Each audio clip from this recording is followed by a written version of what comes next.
नमस्कार, आप देख रहे हैं संसद टीवी। मैं हूं आपके साथ अमृता चौरसिया। ये शुरुआत करते हैं सुर्खियों के साथ। पूरे सैन्य सम्मान के साथ कल होगा सीडीएस जनरल बिपिन रावत का अंतिम संस्कार। सेना के हेलीकॉप्टर हादसे पर संसद में रक्षा मंत्री का बयान। एयर मार्शल मानवेंद्र सिंह की अध्यक्षता में त्रिसेवा जांच का आदेश। दोनों सदनों में दिवंगतों को दी गई श्रद्धांजलि।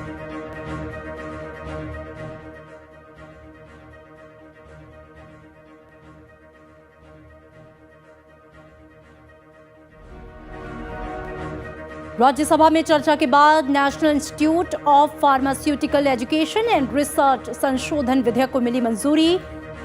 लोकसभा में केंद्रीय सतर्कता आयोग संशोधन विधेयक और दिल्ली विशेष पुलिस स्थापना संशोधन विधेयक पारित।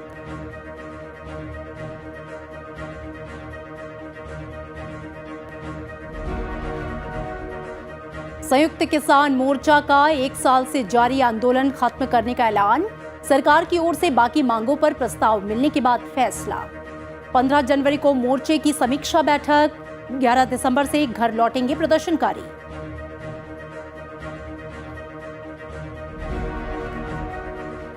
कोविड टीकाकरण अभियान में अब तक 131 करोड़ से अधिक टीके लगाए गए। ब्रिटेन में ओमिक्रॉन के 131 नए मामले आने के बाद कोविड से जुड़े सख्त नियम लागू। WHO का ओमिक्रॉन से निपटने के लिए टीकाकरण में तेजी लाने का आह्वान।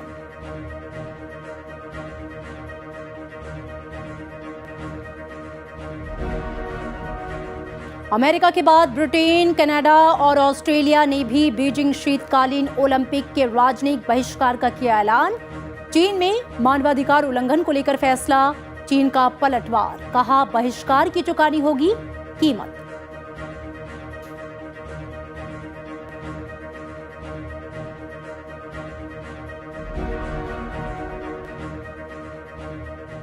प्रमुख रक्षा अध्यक्ष जनरल बिपिन रावत और उनकी पत्नी मधुलिका रावत का अंतिम संस्कार कल दिल्ली छावनी में किया जाएगा। हादसे में मारे गए सभी लोगों के पार्थिव शरीर को आज दिल्ली लाया गया है। तमिलनाडु में कल हुए हेलीकॉप्टर दुर्घटना में सीडीएस जनरल बिपिन रावत और उनकी पत्नी और सेना के अधिकारियों समेत 13 लोगों का निधन हो गया। तमिलनाडु के सुलूर स्थित इंडियन एयरफोर्स की बेस से C-130J विमान सीडीएस बिपिन रावत और उनकी पत्नी मधुलिका समेत अन्य 11 लोगों के पार्थिव शरीर को दिल्ली लाया गया है।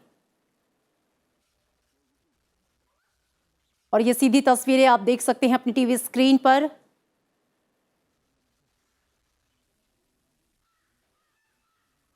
सीडीएस बिपिन रावत के पार्थिव शरीर को दिल्ली लाया गया है। सीधी तस्वीरें आपके सामने, पालम एयरपोर्ट से ये सीधी तस्वीरें आपके सामने।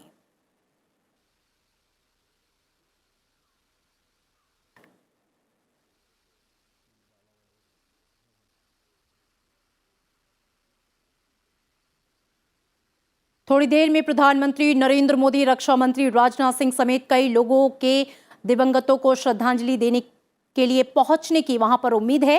हेलीकॉप्टर दुर्घटना में मारे गए लोगों के पार्थिव शरीर को दिल्ली लाने से पहले नीलगिरी के मद्रास रेजिमेंटल सेंटर में रखा गया, जहां तेलंगाना की राज्यपाल तमिलसाई सुंदरराजन और तमिलनाडु के मुख्यमंत्री M.K. स्टालिन ने दिवंगत सीडीएस जनरल बिपिन रावत और उनकी पत्नी समेत 13 लोगों को श्रद्धांजलि अर्पित की। वायुसेना प्रमुख एयर चीफ मार्शल विवेक राम चौधरी, रक्षा विभाग और तमिलनाडु के शीर्ष अधिकारियों ने कुन्नूर के निकट दुर्घटना स्थल का दौरा किया। हादसे की जांच शुरू हो गई है। सबूत इकट्ठा करने के लिए फॉरेंसिक टीम भी वहां पे पहुंच गई है। दुर्घटना स्थल से हेलीकॉप्टर का ब्लैक बॉक्स मिल गया है। वहीं वायुसेना के ग्रुप कैप्टन वरुण सिंह गंभीर रूप से घायल हुए थे। उनको इलाज के लिए आज कमांड अस्पताल बंगलुरु ले जाया गया है।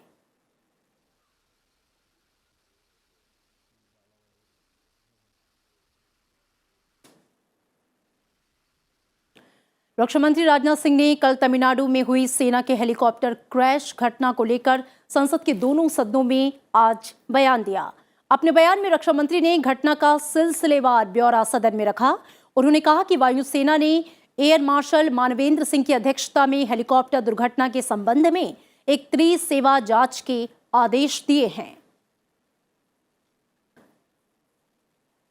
हेलीकॉप्टर में सवार कुल 14 लोगों में से 13 लोगों की मृत्यु हो गई।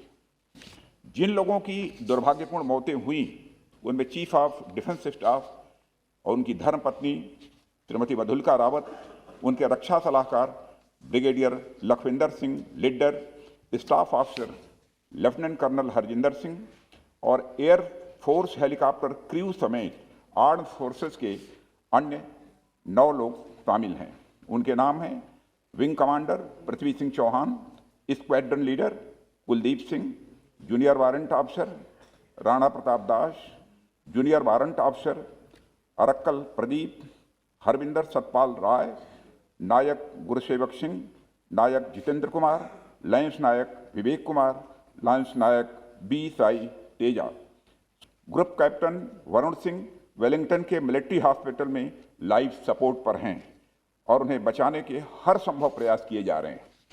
इस दुर्घटना के संबंध में इंडियन एयरफोर्स द्वारा एयर मार्शल मानवेंद्र सिंह की अध्यक्षता में एक ट्राई सर्विस इंक्वायरी के भी आदेश दे दिए गए हैं।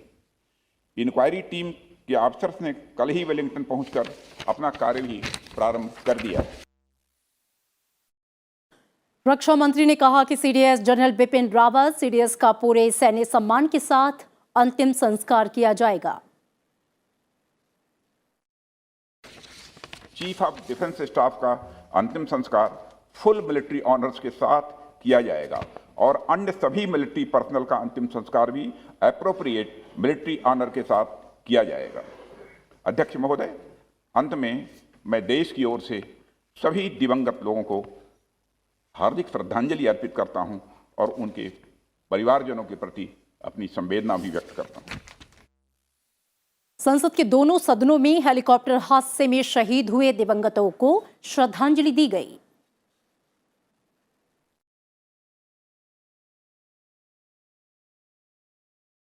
संसद के शीतकालीन सत्र का आज 9वां कार्य दिवस था। लोकसभा में आज केंद्रीय जांच एजेंसी सीबीआई और प्रवर्तन निदेशालय ईडी के निदेशकों का कार्यकाल 5 वर्ष करने वाले अध्यादेश को लेकर चर्चा हुई, जिसे पारित करा दिया गया।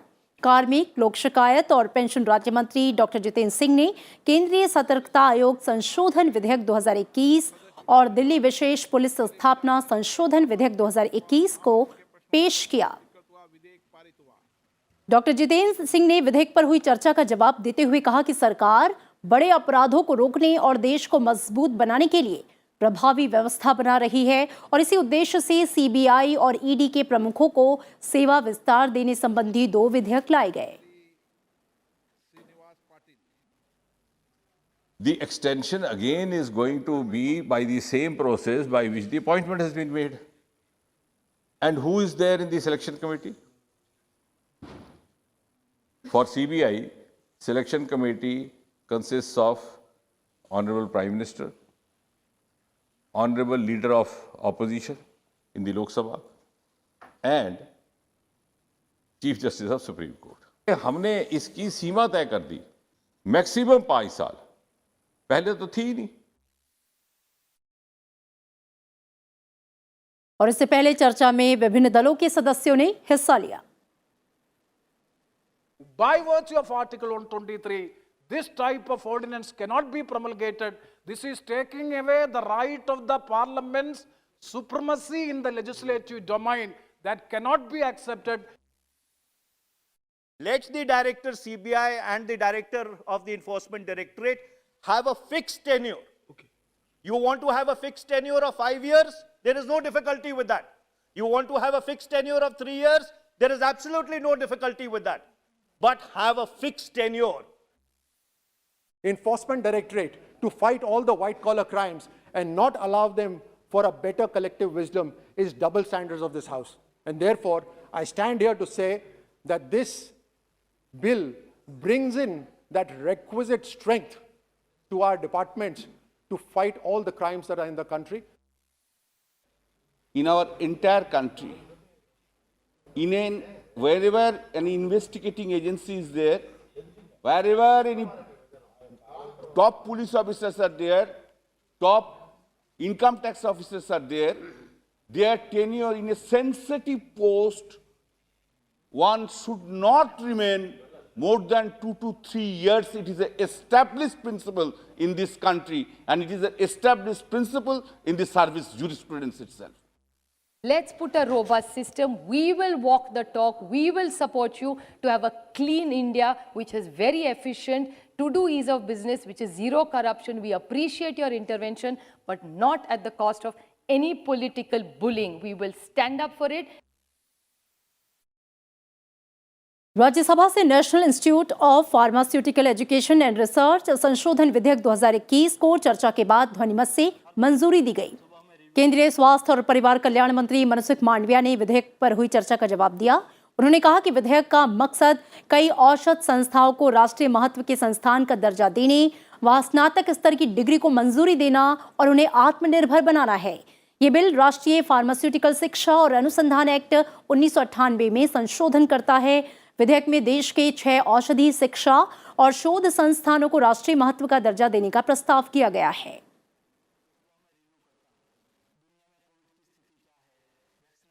सभी नेशनल इंपोर्टेंस इंस्टीट्यूट में गवर्निंग बॉडी एक टाइप की ही रहे और इस दृष्टि से उसको 332 थे उसमें से कम करके वो 12 की करे और उसके लिए एक अमेंडमेंट था। यहाँ कई ऑब्जर्वेशन हुआ, हमने उसका कोई पावर नहीं लिया है। गवर्निंग बॉडी के पास जो पावर था वही पावर उसमें रहेगा। और इससे पहले विभिन्न दलों के सांसदों ने चर्चा में हिस्सा लेते हुए कोविड-19 महामारी के कारण उत्पन्न स्थिति को देखते हुए देश में अनुसंधान की आवश्यकता पर जोर दिया। 80% एपीआई के लिए हम दुनिया के अन्य देशों पर आश्रित रहते। अब एपीआई के बारे में हमारे यहाँ रिसर्च होगी, हमारे यहाँ डेवलपमेंट होगा, तो हम एपीआई अपने आप बनाएंगे और हम अपने आप में समर्थ होंगे, हम दुनिया का सही मायने में नेतृत्व कर सकेंगे। Sir, my humble request to the government is to consider setting up more NIPERs in rural and tribal pockets of the country. Why should they be deprived of quality education in various fields? I would request the minister through you, sir, to consider setting up another NIPER unit in Andhra Pradesh, Vizag, and also support the overall development of the state. Along with the above suggestions and conclusions, we support the NIPER Amendment Bill 2021. You have only 1,185 students who have been admitted to this. I request in this kind of area, we should have more provision for more students to engage themselves in the research and studies so that it will help the country. कृषि कानूनों की वापसी के बाद किसानों की बाकी मांगों पर भी सरकार की तरफ से विचार का भरोसा मिलने के बाद 1 साल से अधिक समय से चल रहा किसान आंदोलन आखिरकार खत्म हो गया। संयुक्त किसान मोर्चा ने आज बैठक के बाद किसान आंदोलन को स्थगित करने का ऐलान कर दिया। एमएसपी पर कमेटी बनाने और आंदोलन के दौरान किसानों पर दर्ज हुए केस को वापस लेने को लेकर केंद्र सरकार की तरफ से लिखित आश्वासन के बाद किसानों में आंदोलन खत्म करने पर सहमति बनी। किसान मोर्चा ने साफ किया है कि हर महीने स्थिति की समीक्षा होगी, 15 जनवरी को समीक्षा बैठक होगी और अगर सरकार अपने वादों से पीछे हटती है तो वो अपना आंदोलन फिर से शुरू कर सकते हैं। प्रदर्शनकारी किसान 11 दिसंबर को धरना स्थल खाली करेंगे। हालांकि आंदोलन स्थलों से किसानों ने अपने टेंट हटाने शुरू कर दिए थे। जो सरकार ने वादे किए हैं उन वादों के अनुसार अभी आंदोलन को हम स्थगित किया है और हर महीने उसकी समीक्षा करते रहेंगे। 15 जनवरी को फिर एसकेएम की मीटिंग बनाई है। और इसी के साथ यहां रुकेंगे एक छोटे से ब्रेक के लिए। ब्रेक के बाद जब लौटेंगे तो नजर डालेंगे राज्यों से जुड़ी हुई अहम खबरों पर।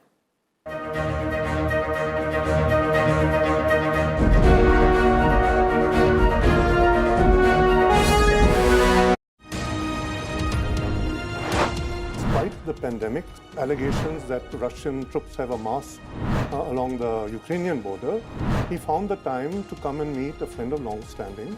Russia has the longest defense relationship with us, and we have compared notes with Russia on foreign policy for decades. India and Russia are not just a good fit for each other, they share a mature relationship that provides a measure of stability.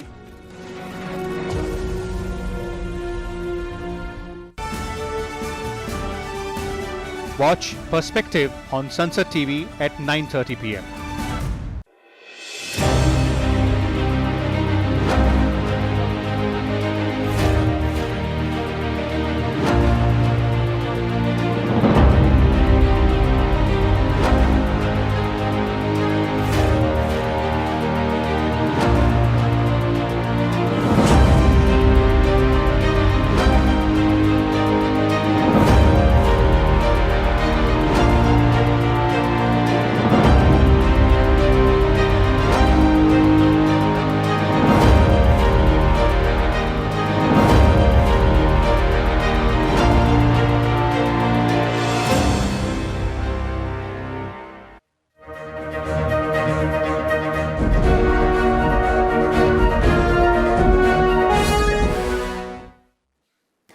Break के बाद स्वागत है आपका और अब राज्यों से जुड़ी बड़ी खबरें।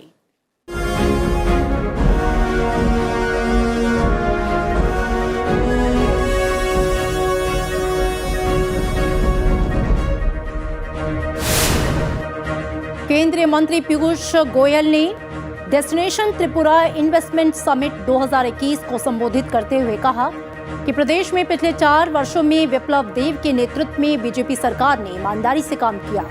सरकार ने ईमानदार व्यवस्थाओं को प्रोत्साहित किया और बिना भेदभाव के प्रदेश का सर्वांगीण विकास किया।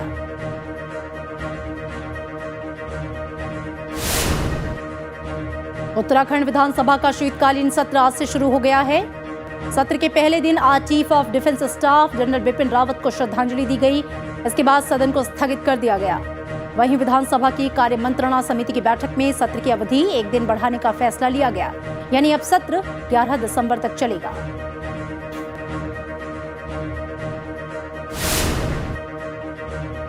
गुजरात के मुख्यमंत्री भूपेंद्र पटेल वाइब्रेंट गुजरात वैश्विक शिखर सम्मेलन से पहले प्रत्यक्ष विदेशी निवेश को आकर्षित करने के लिए दुबई में प्रचार प्रसार कर रहे हैं। दुबई में उन्होंने उद्योग जगत के लोगों से गुजरात में निवेश की अपील की।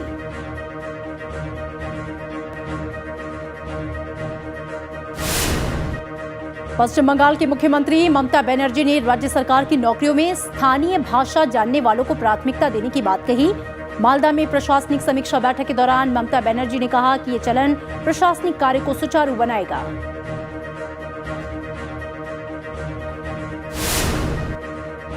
ओमिक्रॉन के बढ़ते खतरे को देखते हुए कर्नाटक सरकार सतर्क हो गई है। कर्नाटक के मुख्यमंत्री बसवराज बोम्मई ने आज प्रदेश में हालात की समीक्षा की और अधिकारियों को वैक्सीन अभियान तेज करने का निर्देश दिया।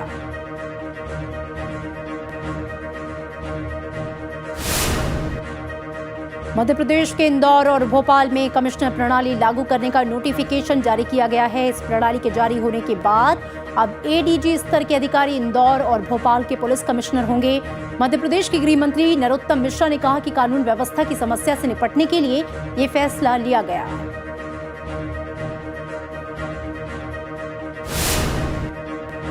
ओडिशा में भारतीय जनता युवा मोर्चा के सदस्यों ने आज विधानसभा का घेराव किया। बीजेवाईएम के कार्यकर्ताओं ने ममता मेहर हत्या मामले में गृह राज्य मंत्री दिव्या शंकर मिश्रा की कथित संलिप्तता को लेकर उन्हें हटाने की मांग की। प्रदर्शन के दौरान पुलिस ने बीजेवाईएम के कार्यकर्ताओं पर लाठीचार्ज किया।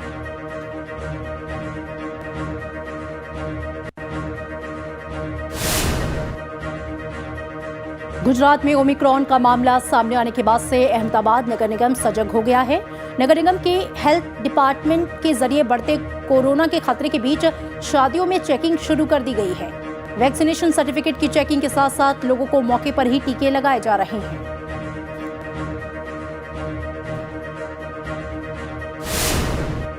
कश्मीर में अधिकतर स्थानों पर तापमान 0 से नीचे चला गया है। बुधवार रात उत्तरी कश्मीर के बारामूला जिले के गुलमर्ग रिजॉर्ट में न्यूनतम तापमान 0 से 5.8 डिग्री सेल्सियस नीचे दर्ज किया गया।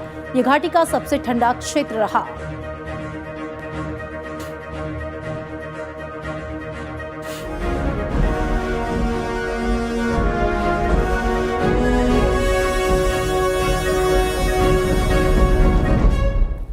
दुनिया के सबसे बड़े टीकाकरण अभियान के तहत देश में 131 करोड़ से अधिक कोविड रोधी टीके लगाए जा चुके हैं। कल 80,86,000 से अधिक टीके लगाए गए। वहीं पिछले 24 घंटों में 9,419 नए मरीजों में संक्रमण की पुष्टि हुई, जबकि 8,251 मरीज स्वस्थ हुए। महामारी से अब तक 3,40,97,000 लोग स्वस्थ हो चुके हैं।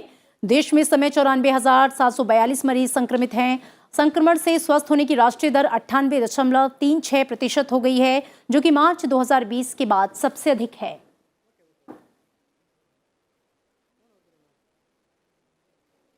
भारत अपनी निर्धारित अंतर्राष्ट्रीय यात्री उड़ानों को अगले साल 31 जनवरी तक निलंबित रखेगा। डीजीसीए ने कोरोना वायरस के नए वेरिएंट की चिंताओं के बीच 15 दिसंबर से निर्धारित अंतर्राष्ट्रीय उड़ानों को फिर से शुरू नहीं करने का फैसला किया है। भारत ने सिंगापुर को जोखिम वाले देशों की लिस्ट से निकाल दिया है।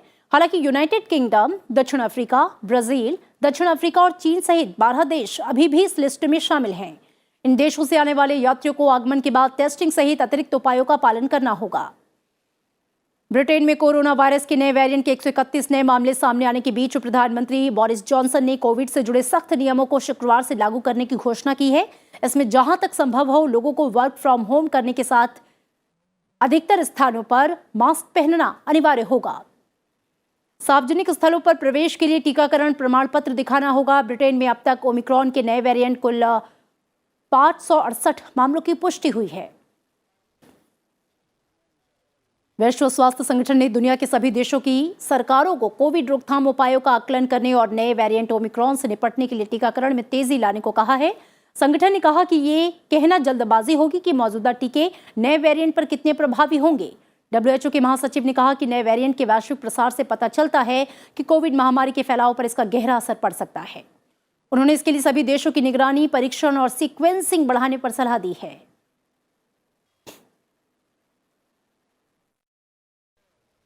अमेरिकी राष्ट्रपति जो बाइडेन ने कहा है कि सामाजिक विभाजन और राजनीतिक ध्रुवीकरण की लपटों को भड़काने से लोकतंत्र को नुकसान पहुंचाने की कोशिश होती है। लोकतांत्रिक सरकारों के विरोध में लोगों के असंतोष को बढ़ाया जाना चिंता का विषय है। आज विश्व लोकतंत्र शिखर सम्मेलन को संबोधित करते हुए उन्होंने कहा कि उनका विचार से हमारे समय की निर्णायक चुनौती यही है। लोगों के बाहरी दबाव के सहारे निरंकुश हस्तियां अपनी ताकत बढ़ाना चाहती हैं और इनका मकसद दुनिया भर में अपने प्रभाव का विस्तार करना है। ये लोग मौजूदा चुनौतियों से निपटने के लिए अपनी दमनकारी नीतियों को बेहद कारगर औजार के रूप में जायज ठहराते हैं। We pursued a broad-based agenda to prove that American democracy can still do big things and take on challenges that matter most. That's why we immediately passed what we call the American Rescue Plan, to get shots in people's arms as fast as possible at home and around the world, to help get this pandemic under control, and to stimulate inclusive and lasting economic recovery. That's also helping to drive global growth, clean water, safe roads, high-speed broadband internet, and so much more, all of which strengthens our democracy by creating good-paying union jobs that will translate to lives of opportunity and dignity for working people. America के बाद अब Britain, Canada और Australia ने भी Beijing शीतकालीन Olympic के राजनयिक बहिष्कार का ऐलान किया है। ये सभी देश चीन में मानवाधिकार उल्लंघन को लेकर ये फैसला ले चुके हैं। ब्रिटेन के प्रधानमंत्री बोरिस जॉनसन ने कहा कि ब्रिटिश सरकार का कोई भी मंत्री शीतकालीन ओलंपिक में शामिल नहीं होगा। कनाडा के प्रधानमंत्री जस्टिन ट्रूडो ने कहा कि चीन की सरकार की ओर से लगातार मानवाधिकार उल्लंघनों पर कई देश चिंतित हैं। अमेरिका ने पहले ही राजनयिक बहिष्कार की घोषणा कर दी थी। न्यूजीलैंड भी प्रतिनिधिमंडल नहीं भेज रहा, लेकिन उसने इसका कारण कोरोना महामारी बताया। हालांकि इन देशों के खिलाड़ी अगले साल 4 फरवरी से 20 फरवरी तक होने वाले खेलों में भागीदारी करेंगे। और इसी बीच चीन ने पलटवार करते हुए कहा कि ओलंपिक का बहिष्कार करने वाले चारों देशों को इसकी कीमत चुकानी होगी।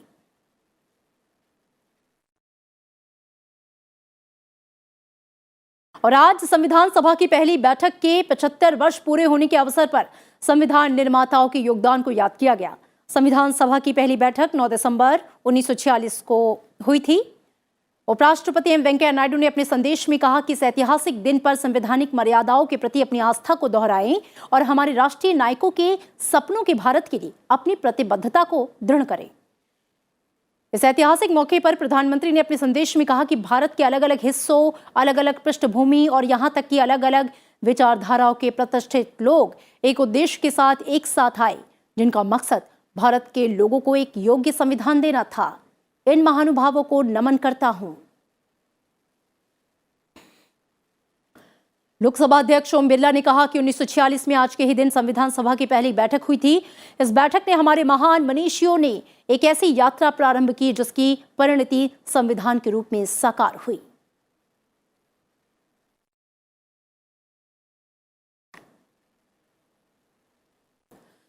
सीडीएस जनरल बिपिन रावत को पूरा देश याद कर रहा है। लोग उन्हें तरह तरह से श्रद्धांजलि दे रहे हैं।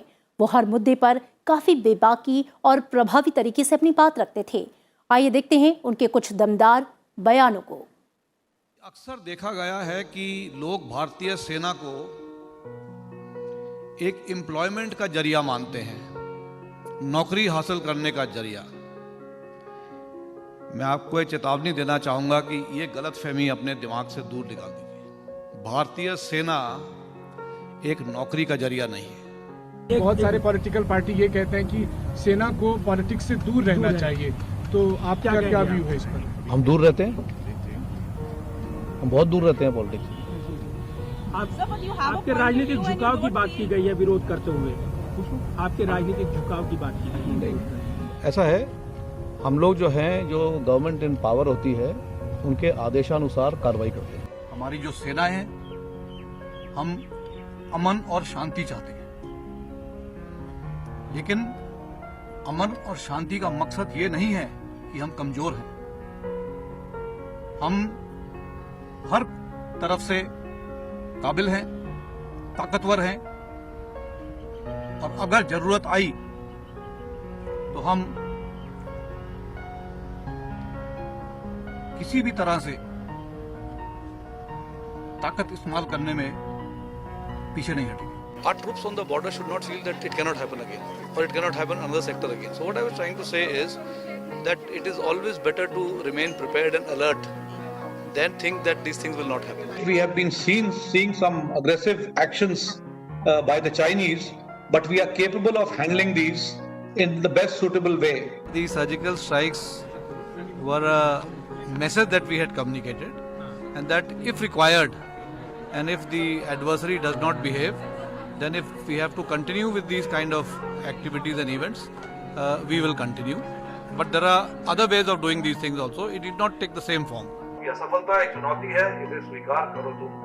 कहाँ खामियां रह गई, इन पर विचार करो तुम। मेहनत और लगन के साथ आगे बढ़ो चलो तुम, बढ़े चलो तुम, और फिर देखो नई चोटियों के ऊपर आप अपना परचम लगाए चलो तुम, परचम लगाए चलो तुम।